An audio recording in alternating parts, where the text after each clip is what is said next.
Very important part of discipleship. You have to be inspired. You have to sense the call to ministry in some way, if God is calling you to preach in that way. Discipleship involves instruction. There are things you learn. It may involve correction if you need correction. One of the powerful parts of discipleship, someone who wants to do a work for God, you need to get involved in ministry in some way. I have disciples, they get stirred at a conference, discipleship class, whatever it might be. Pastor, I want to do something for God. I feel called. What should I do? You should get involved. You cannot be a disciple if you're not involved in ministry in some way, and you need to work with people, because it is working with people that you learn lessons. There's nothing like working with people to learn lessons about ministry and people and learn about yourself. But here's the point that I want to make as it concerns Asia. Sometimes our involvement will give you direction for future ministry. Perth, West Australia, the church that Lisa and I were originally sent out of. Australia is an extremely multicultural society. It is made up of many immigrants. I told you years ago when Lisa and I were pastoring in Melbourne, the area of Footscray, back then I think we had 35 nationalities. And I'm not talking about people who say, I have 1/32 Cherokee blood. That's not what I'm talking about. I'm talking about people directly from different nations. So what happened in the church in Perth, at that time it was located in an area called Scarborough, near the beach, that Asians started getting saved. This is often what happens. You'll have waves of different nationalities or cultures that come through at any given time. Asians started getting saved in the church.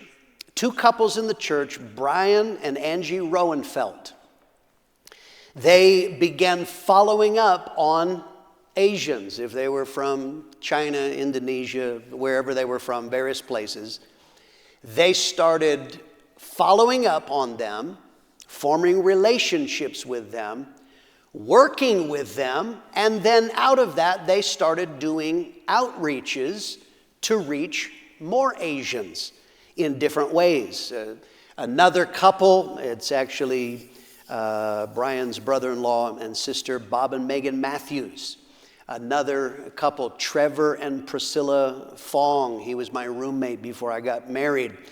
These were three couples that all got involved with Asians. They were simply following up, but there was an entire group. We have some pictures here, and you'll see on the left, the top row in the center, that's Brian Roenfeld. Next to that is his brother-in-law, Bob Matthews. Bottom left, that is Trevor Fong, used to be my roommate. And these are some of the Asian converts that God originally was saving. The picture on the right, there are the Matthews and the Roenfelds with some Asian converts. So they simply started working, because everybody who gets saved needs someone to befriend them. But out of that, they started getting a heart for Asians, for Chinese people, Malaysian people, whatever nationality they were, and they wanted to reach them. 1991, both the Roenfelds and the Matthews, they got jobs teaching English in the city of Guangzhou. Guangzhou is the first city when you cross from Macau. It's the closest city to, or not Macau, rather Hong Kong.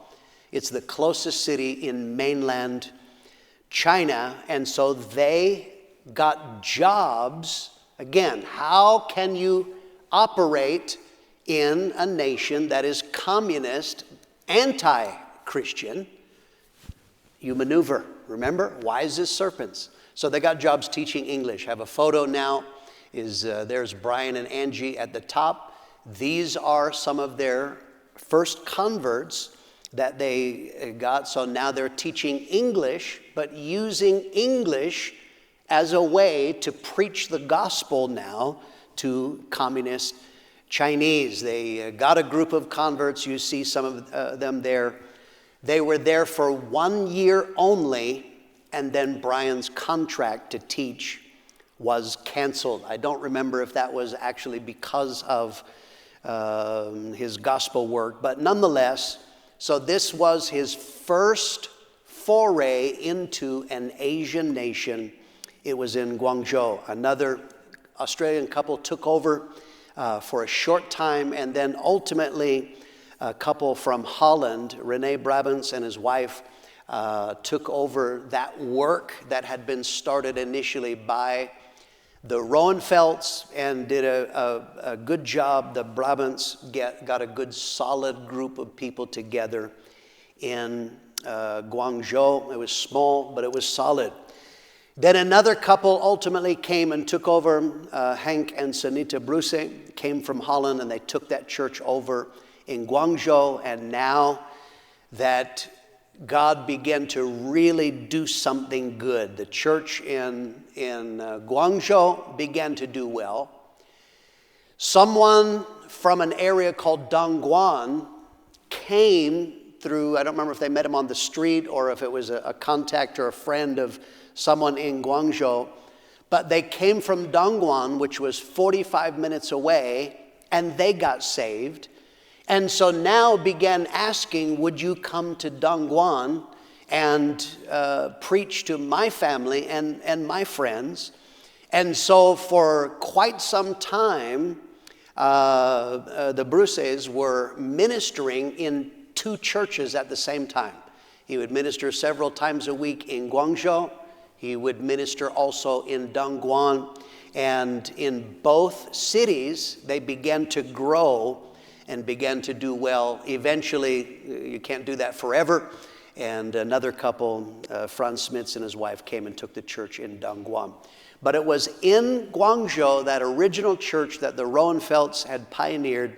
That is where our work in China really began to take off. Other people were pioneering, they were plowing, but in Guangzhou, this Dutch couple, they did very, very good. And the most important part of them being there, everywhere we go to start a work, we are not there just to get people saved. We are not there just to build a church. We're there to make disciples. And that is especially, making disciples is the real key to reaching any nation, because that is ultimately the answer. If China has over 1 billion people, it would be impossible for us to send enough missionaries to reach the whole nation.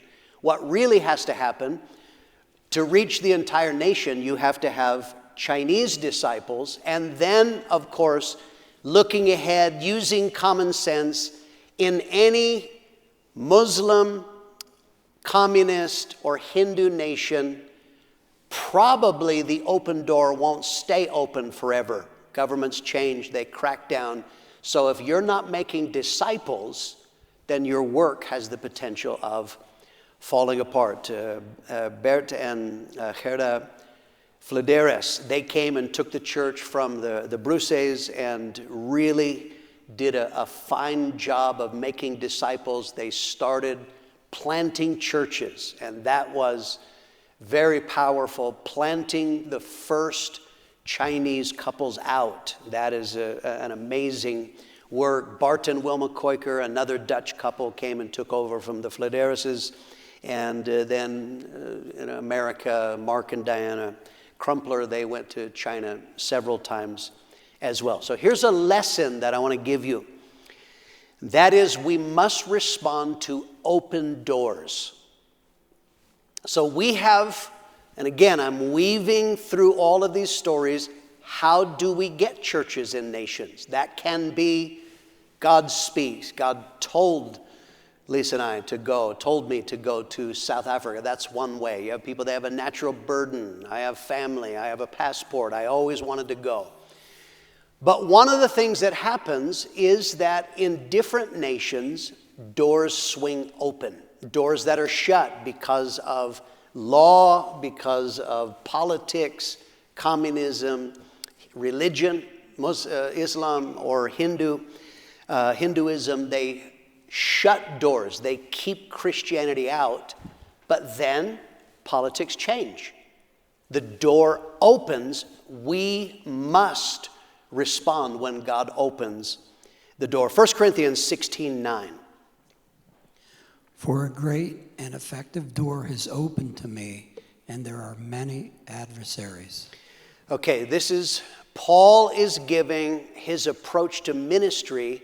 He says there's a great opportunity, an effectual or an effective door has been opened.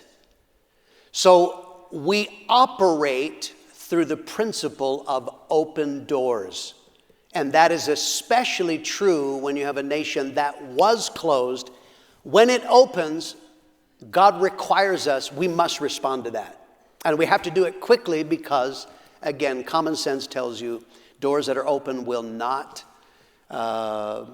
stay open forever. So the original works that I've described to you now, everyone who went into China up to this point, they all were operating in an atmosphere of strict control. This is different. Remember, wise as serpents. For some men, they chafe at this. They hate this aspect. In a communist nation, in a Hindu and a Muslim nation, it is not wise to approach preaching the gospel exactly like you do in America. In America, we're going to boldly preach. If they come and arrest us, we'll take them to court. We'll fight. By golly, this is our rights. That's not how it operates there. And so they teach English clubs. They have different methods to preach, but that was generally in an atmosphere of strict control, and you are very wise and aware of the government being against you. But then China changed. China's doors began to open. They relaxed their stance. Up until China was a closed nation, the Great Wall of China, that was actually symbolic. It's not just history. That was their symbolic stance towards outsiders. They fear outsiders, xenophobia. The fear of outsiders is how they operated. And so now the doors open. They relaxed this. As soon as we saw that the doors were open, we started sending in workers rapidly, multiples in the same conference, because we recognize it won't stay open. Let's hit it now. So what happened is now we could open new ground, new cities, new provinces, and we could make disciples in various different places. Now, I'm not going to, please, if you're watching this and you were a missionary that labored there, I'm not naming names deliberately because there are workers that want to keep going back and preaching, and I'm not going to show you modern photos. There are people right now, it would not be healthy for them if I show you all the photos and someday we let the communist police be able to track down everybody that is there. But I recognize there were workers, many workers from the United States, from England, from Australia, from Holland. There were people that we were sending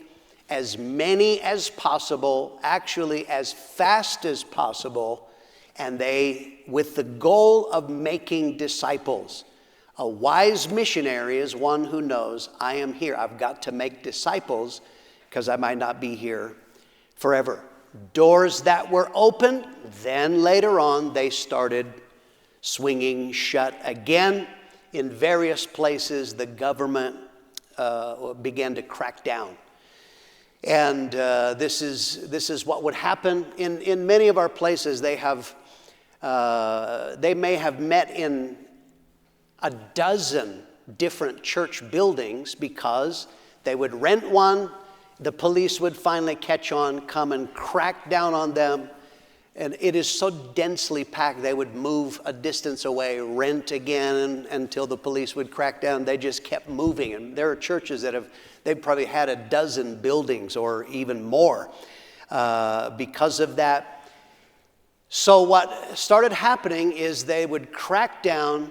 Some of our missionaries got deported. As they would get deported Fortunately, disciples were being made, whether that was in their church or the main church in Guangzhou, Dongguan, had made disciples. And so Chinese workers started taking over these established churches. And then in COVID, COVID was very frightening for the missionaries. We had to pay a lot of money to get our missionaries out as quickly as possible.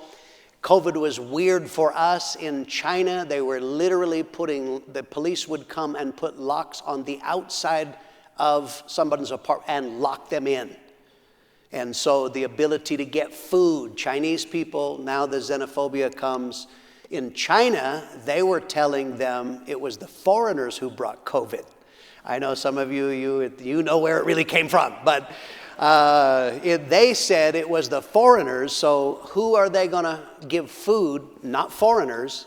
So it's actually very dangerous. Most of our missionaries had to leave during the COVID era. There were a few that were able to hold on. The Barchams were back by that time. He's a dentist, so he had a legitimate job and a reason to be there, but ultimately they had to leave anyway. So the Chinese were taking over. Some of the missionaries that left, there were not enough disciples, Chinese disciples, to take all the churches. So some of the pastors for several years kept on meeting with their church over Zoom. They would get up, whatever the time difference, they would preach over Zoom, and these people would watch them. But now what's happening? The door is swinging open again. And we are currently, you saw in the last conference, we sent 3 workers because I believe in the principle of open doors. We are going to send as many as we can, as fast as we can, knowing that it won't stay open. And hopefully every one of those men will make disciples, because that's how we're going to reach China. Right now, there are 24 churches in China, and 20 out of 24 are pastored by Chinese couples. And so that is a wonderful thing. Thank God. Let's talk about Malaysia. In Malaysia, we originally did some crusades, many in Africa, India, Malaysia, Philippines. How did we get in originally? We met church pastors and churches from outside of our fellowship. We went and preached for them, trying to get an open door. This is what we did. We have a trumpet report. Here is Revival in Malaysia. All those photos that you see, that's not a fellowship church. That was people that we met, and they would go in and did crusades. Joe Campbell had gone in a number of these crusades, and he went into Malaysia working with several existing pastors. I think I have a photo here. Somewhere in there is Joe Campbell preaching. I can't remember which exact photo. Oh, there he is, bottom left corner. I believe that's Joe Campbell preaching. And so ultimately God spoke to Joe Campbell, you're going to be in Malaysia. And Joe and Connie Campbell did wind up going to Kuala Lumpur in Malaysia. Malaysia is a Muslim nation. And we have a photo of them there. This is the work. Now you see Petaling Jaya is the neighborhood in Kuala Lumpur metro area. And so Joe is a disciple maker. He was preaching, getting converts, making disciples. He's challenging culture, and that is where our work in Malaysia began. We were working with other pastors, but ultimately our pastors have to go and to establish and set the pattern for others to follow. Because of the split, the rebellion of 1990, that's our next lesson we're going to look at. Joe had to leave prematurely, had to leave Kuala Lumpur, come back to rescue the church in Chandler. And so he nationalized that work in Malaysia. We now have 5 churches in Malaysia, and I'm going to show you a photo. Remember I talked about involvement, Trevor and Priscilla Fong, those earlier photos from the church in Scarborough in Perth, West Australia, working with Asians. Trevor and Priscilla Fong are in Malaysia today. They're preaching the gospel. They have been there a number of days. Indonesia. 1991, the Roenfelds. So the Roenfelds went, they were deported from China, and now he has a heart for Asians by working with them. And so the Roenfelds were sent to Jakarta, Indonesia. Indonesia is the second largest, I'm pulling this, it's India, China, and India, China, Indonesia would be the third largest Asian nation in the world, completely Muslim, but the Roenfelds, God bless them, they have a pioneer spirit, and he has a heart for people. They were able to build a work, we've got a photo here, able to build a work of about 100 people by the time that they had to leave. They had numbers of other workers came in from Australia originally. Craig and Helen Newton, these are people that Lisa and I went to church with. This is their work. Craig is in the white shirt in the top left photo there, and then here is the church that they were building there. Another Australian couple, Scott and Anna McLean. They were sent there from, I think, the Bunbury Church. Glenn and Sandra Anderson. They were sent out of Geraldton. Chris and Marcia Razmovsky, Peter and Brenda Cruz, Zach and Zoe Triono. Zoe is the daughter of Peter and Brenda Cruz, and her and her husband are now pastoring that church in Jakarta in Indonesia. Brian and Angie Roenfeld, after going numbers of different places, I'll tell other stories. Today they are in Denpasar on the island of Bali in Indonesia, still doing a work for God. Right now we have 6 churches in the nation of Indonesia. Nepal, the nation of Nepal. My wife's brother, Lisa's brother Carl, in Perth, West Australia, a man came into the church and got saved. He was from Nepal. And later his sister came for a visit, and suddenly from across the Bible study their eyes met, and Carl and Gita fell in love. Carl married a Nepalese girl named Gita. I have a photo. Try the next one, see if I have it. No, I got my photos out of order. I don't know which one that one is. And go one more forward. There you go. That's the photo I was looking for. That is Lisa's brother. Carl. Gita is Nepalese, and these are their 2 children. But because they were saved, here is one of the ways that we get new churches.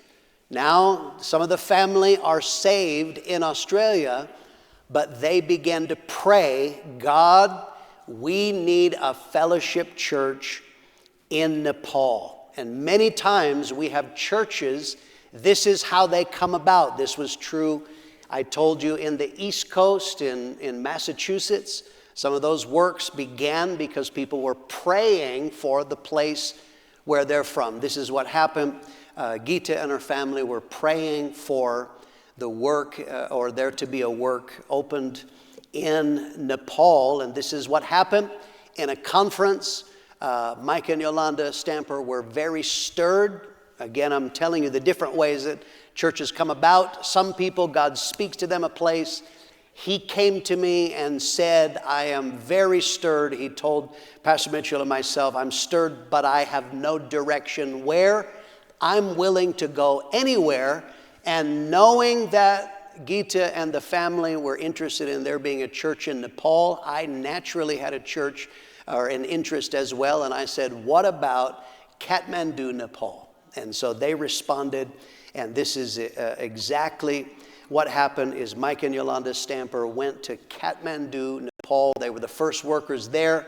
Go to the next picture. It appears I have them out of order. I think that's actually Indonesia. That's a photo of the Roenfelds. Go to the next one. There we go. Here is early days of the work in Kathmandu, Nepal. I think that is If I remember right, that's the first building. The top left, that's the first building. All of those you see on the front row, those are Gita's family. My sister-in-law's family, that's them on the front row. They now came into the church. They became instrumental. At the bottom left, there is a street outreach that they're doing on the street. Top right, if I remember, that is the second building now. And you can see that God began to do a work there. And this is what happened. Next photo. Here is now, this is the conference in India in 2022. We have 2 different workers. We sent the porters later on. And so now you see our own Paul and Amy Arps are there in the photo. I'm in the middle. And these are all of the delegates from Nepal, different ones. And numbers of those are the family of Gita that originally she prayed. And her and her brother and family were praying for a work in Nepal. And so now you're seeing that God is building a work in Nepal. The nation of Vietnam. In Vietnam, the Roenfelds now, who had been in China, had been in Indonesia. Now in 1996, they were sent to Vietnam, and then their partners in crime, Bob and Megan Matthews, this is family, both couples were sent to Vietnam. And if I remember right, it was Hanoi that they went to. Initially began to make very good impact, but again, this is a communist nation, and so what began to happen is the police, plainclothes police, followed them everywhere they went. I remember a pastor telling me of going to preach for the Roenfelds in the early days, and he said it was like being in a spy movie. Quick, hop on the motorcycle, and they're zooming in and out and going down and running down the alley and then meeting secretly. And so that's wise as serpents. And so, but it finally became, it was impossible for the Roenfelds. Everywhere they went, the police were following them, making it difficult. So after only 6 months of building a work, they got converts, they did a work for God. After only 6 months, the Roenfelds were forced to leave Vietnam and went on to India, which we'll get to in a minute. So now, Westerners, they're very suspicious of. I don't know if you remember this, but we were all amazed when Russia planted a worker into Vietnam, because who helped Vietnam in the war? Russia. So Americans they're suspicious of, even Australians they're suspicious of because they helped in the war. But a Russian, I remember like, how smart is God? A work in Russia is able to plant, and he has no problem. So that was quite novel. But then what happened is from the Philippines, the main church in Mandaluyong, they sent Ramil Cordero and his wife to Hanoi. And very, very interesting, I'm telling you about God who is in charge. We have a photo. I want you to see the next photo. Hopefully I have it in line. If you look at the right, you see 2 young men here. These 2 young men, they are Aussies from the city of Adelaide in Australia. I think they're from the Assembly of God. Somehow, these young men, their church, I don't think, planted missionaries. They wanted to do something for God, and somehow, in their hearts, these 2 brothers moved to Vietnam with no support. We want to do something for God, and they thought, how can we reach Vietnamese in a communist nation? They opened a coffee shop. And so the Corderos met them. You see Boyet, and that's the leader in Philippines, talking to these Aussie brothers. When Ramil went and met them, they offered the use of their coffee shop as an English club. This is a way that to invite outsiders in without saying it's a church. And so God bless these Aussie brothers who were instrumental, giving them a place to evangelize. And that was very powerful. Next photo, they actually let this is in their coffee shop, allowing them to meet, and you see what they're really doing. They called it an English club, but they're preaching the gospel. And that was wise as serpents, harmless as doves. I am told that those Aussie brothers were so inspired ultimately at what God was doing in the church through our Filipino brothers that they wound up opening their own church. They're not with us, but God bless them. Thank God for people with hearts for the gospel. And so in Vietnam, like China, the door swung open. And when that happened, we started sending workers in, and the most powerful part is not just having churches. They started making disciples. And Ramil Cordero did an outstanding job in Hanoi, made disciples, and started planting churches, started planting Vietnamese couples into Vietnam to reach them. And ultimately, they have now planted even missionary work. Vietnamese workers are in other nations now, preaching. They're very, very powerful. Have a photo. They nationalized it. And here's a photo. That is Ramil Cordero. This is I think that is their first church building that they got. Let's see, what's the next photo that we have? There's the first baptism. Top left is the very first baptism of the very first Vietnamese converts. Down below, when Pastor Boyette came, they had another baptism. All these people got baptized. Those are Vietnamese converts. We now have 13 churches in Vietnam. Have a next photo. And no, that is new converts class after morning prayer. And one of the things when the Corderos opened, young people, very young nation at that time. And so young people were responding. There is one of their early buildings. God is doing a great work. Next photo. Here is a church. Bottom right is laying hands on Brother Dui and his wife who took over. And they are now the national leaders. They pastor that church. They are the national leaders in Vietnam, which is our ultimate goal. But that door is still open. We are sending workers. We support a work out of Prescott to T.J. Horta and his wife. We support them in the city of Da Nang in Vietnam. India. A man was sent from Kenya to India. He lacked character. He had all kinds of problems that I won't go into.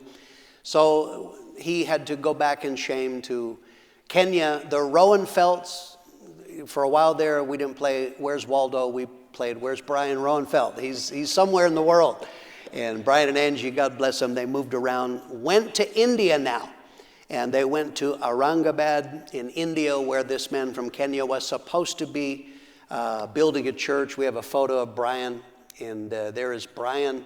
And these are some of the people in Aurangabad. But he discovered, he said, this church is nothing like our fellowship. It was kind of religious people. So he went and scouted the city of Bangalore, that he heard they speak more English there. And he was the first one to scout in the city of Bangalore. Something happened. Joe Campbell was in a restaurant in Malaysia in 1988, and he said all of the waiters were young Indian men, hardworking men from India that had come over for an opportunity. And God did something. He wasn't looking at waiters.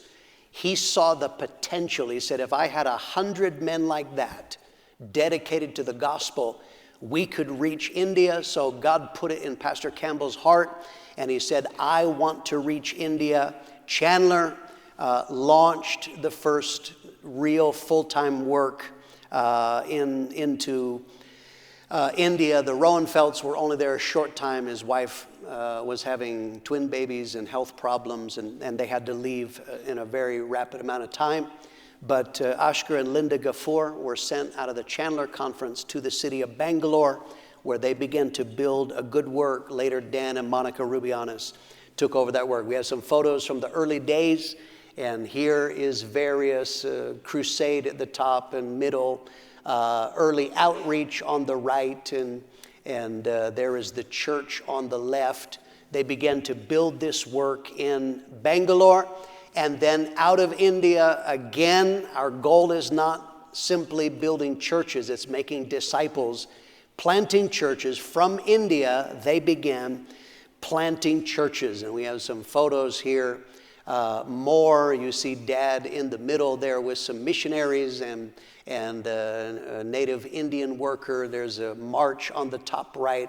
Dad preaching in the conference, giving a challenge. Conference in the bottom left and top left. But this was a conference, and they started planting churches. We nationalized the work there, and Paki and Samantha Raj took over there. Now the national leaders in India doing a great job. Missionaries, again, open door. We started sending in missionaries from different nations. It is technically illegal. They have a law. It's against the law to convert a Hindu. This is now a Hindu nation. It's illegal, but we don't say, well, it's illegal, so I guess they all go to hell. Absolutely not. Wise as serpents, harmless as doves. Sometimes there's trouble. You got to be wise about it. But nonetheless, we do that. Have a photo. This is from the conference in 2022 where I preached. And so these are all Indian pastors. Now we have 36 churches in the nation of India right now. Isn't that wonderful? Thank God. Thank God. Final nation, I don't have time to do every single nation, but Cambodia, our own John and Aaron Maiola. The Maiolas are our version of Where's Waldo. Somewhere in the world, the Maiolas always are. And so they were the first one. They pioneered in Cambodia. In Phnom Penh, Cambodia, they were the first ones from our fellowship to go. Later, a couple from Russia took that, but other couples have been planted, and we're starting to really make impact in Cambodia. And so this is now, the Kenyans are in Siem Reap. This is a giant wooden mallet that they have. This is the idol smasher. Because people who get genuinely saved, what did he tell the people in Thessalonica? You turn to God from idols. And so when people genuinely get saved, the idols have got to be smashed. They have got to be burned. And that massive mallet is the idol smasher. Genuine converts, they do that. And we currently have 7 churches in Cambodia. We thank God for the work that God is doing there. Final photo I want you to see here is, this is just a picture. I'm showing you different photos from my dad's Bible. And here you can see my dad's writing. This is 2017. He was getting very old and shaky. But this spoke to him, "Blessed are ye who sow beside all waters that send forth there the feet of the ox and the ass." And he was speaking about church planting. He says, that is our job. That's what we do in Prescott. That is the vision that we have. That is what we've tried to transmit. And thank God there are other churches all around the world that they are sowing beside all waters. Some of the greatest waters in the earth numerically are in Asia. And we thank God for what he's doing in Asia. Let's praise God together. Let's thank God for his goodness. God, thank you for what you're doing. And thank you that you allow us to be a part of this. And thank God. And I'm very grateful. Please, I'm skipping very fast. I cannot personally name and give photos of every single person, but please recognize there are workers that they paid a great price, especially the first ones in a nation. It's often very difficult on them. I honor every single one of you. If you're watching this, I thank God for every missionary that believed and every pastor that sent, because we are going to impact Asia for Jesus. Thank God. We're going to stop there, and the service will start at 10:30.